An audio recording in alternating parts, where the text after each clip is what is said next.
Welcome to the deep dive. For a long time when people thought blockchain, they thought, well, speculation, meme coins, that sort of thing. Financial games. Exactly. But the really interesting stuff, the real value, is starting to emerge in actual real-world uses. Absolutely. And today, our mission is to dive into one of these potentially groundbreaking projects. It's called Braid.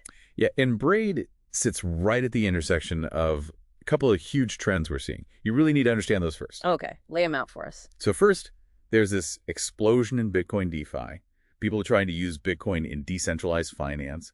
We're seeing different takes, layer twos on Bitcoin itself, some external chains. All trying to bridge Bitcoin in, right, without trusting some middleman. Precisely. Trust minimized bridges, that's the key phrase. And second, stable coins. Just massive growth. Companies launching them, even governments looking into it. Trying to make payments cheaper, faster? Yeah, seamless global payments, that's the goal. But while both trends are really positive, there are still gaps. Okay, like what's missing? Well, we need better foundations, especially for that trust-minimized Bitcoin DeFi. And for stable coins and real-world assets, we need much more powerful ways to program money itself, define its rules. And that's where Braid comes in. That's exactly the niche Braid aims to fill. So tell us then, what is Braid, fundamentally? Okay, so Braid is, and this is pretty unique, it's a sidechain that's double merge mined. Double. Yeah, merge mined with both Bitcoin and Ergo. And it really leans on Ergo's smart contract capabilities. It inherits that power. Double merge mined. That sounds incredibly secure. How does that impact security and, I guess, speed? Right. So you get the security blanket of Bitcoin's massive proof-of-work network. I mean, that's unparalleled. The biggest one out there. The biggest by far. But because it also ties into Ergo, you get high performance, too. Yeah. We're talking blocks potentially every couple of seconds. Every 2 seconds. Seriously. 2 seconds, yeah, tied to the Ergo input blocks. So it's kind of like Bitcoin's Fort Knox security, but with much higher throughput. Okay, security and speed, check. But you mentioned programmable money being key. How does Braid handle that? What makes its money programmable? It uses Ergo's UTXO model. Think of it like digital cash, where each transaction uses up old coins and creates new ones. Okay. This gives contracts really fine-grained control over the money. It means you can make Bitcoin and Ergo assets directly usable inside smart contracts. It enables this everything is a contract idea. Very powerful. Fine-grained control. If everything's a contract, how do you, manage the rules, set boundaries? Good question.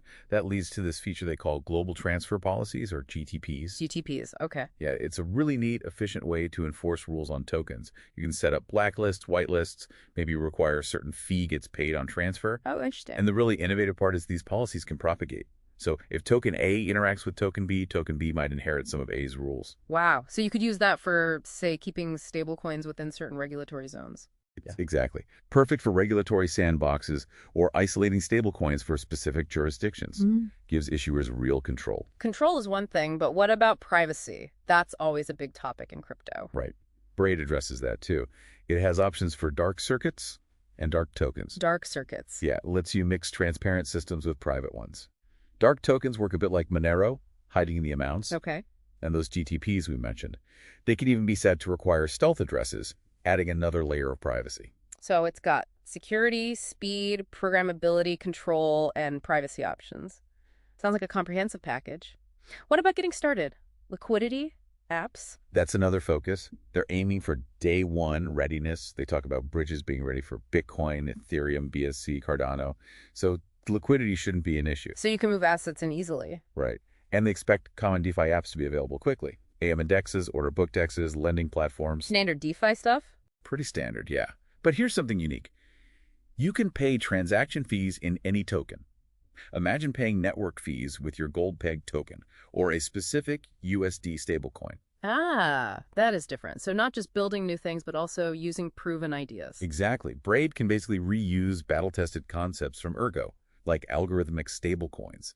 Sigma USD is the big example there. The one backed by crypto assets and algorithms. That's the one. Plus other financial tools, even things like insurance for delivering physical goods linked to a token.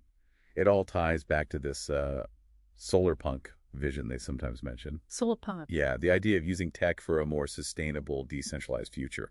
In Braid's context, it means defining clear rules for digital assets, creating these controlled monetary circuits, but doing it all with very minimal trust needed, thanks to that double merge mining foundation. How does it position itself against, say, other chains focused on stablecoins, like Tron or maybe Plasma concepts? Well, proponents would say Braid offers a much more complete solution. It's not just stablecoins, Bitcoin DeFi, RWAs, and stablecoins, all built on that secure, highly programmable base. It's that combination of Bitcoin security and Ergo's programmability that's unique. And the team has experience. Oh, yeah. The team has serious credentials.